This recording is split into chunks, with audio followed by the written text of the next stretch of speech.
문재인 대통령이 오늘 청와대에서 권력기관 개혁회의를 열었습니다. 회의에 참석한 장관급 인사들은 합동브리핑을 통해서 검찰, 경찰, 국정원 등 권력기관 개혁을 위한 청사진을 밝혔는데요. 취재기자 연결해 들어보겠습니다. 박석영 기자. 네, 사회부입니다. 네, 구체적으로 어떤 이야기가 오갔습니까?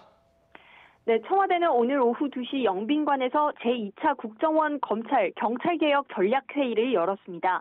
앞서 지난해 2월 1차 회의가 열린 지 1년 7개월 만입니다. 회의에서는 권력기관 개혁에 대한 논의가 이뤄졌는데요.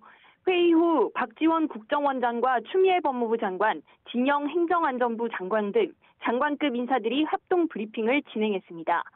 먼저 진 장관은 수사권 조정을 통해 높아진 책임성에 부응하기 위해 경찰 수사의 컨트롤타워, 국가수사본부를 신설하겠다고 강조했습니다. 수사와 생활안전, 교통, 보안 등 여러 부서에 흩어진 수사 기능을 국가수사본부로 통합하겠다는 의지를 다시 한번 밝힌 겁니다. 국가수사본부장이 수사 전반을 총괄 지휘하고 경찰청장의 개별 사건에 대한 구체적 수사 지휘권을 원칙적으로 폐지해 독립성과 중립성을 확보하겠다고 했습니다.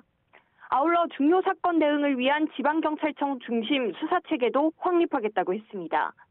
추미애 법무부 장관은 검찰개혁의 중요성을 거듭 강조하며 국민에게서 나온 국가 권력이 국민을 위해 작동하도록 수사권 개혁에 앞장서겠다고 약속했습니다.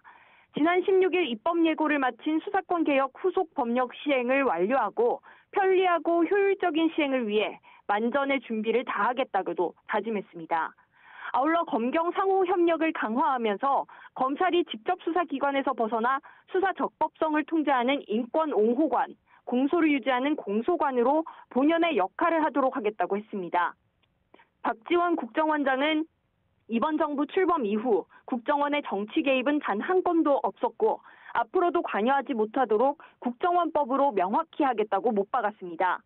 또 대공수사권을 차질 없이 이관하고 안보 공백이 생기지 않게 업무 체계를 재편하면서 검경 업무 협력 체계도 구축하겠다고 덧붙였습니다. 지금까지 사회부에서 전해드렸습니다.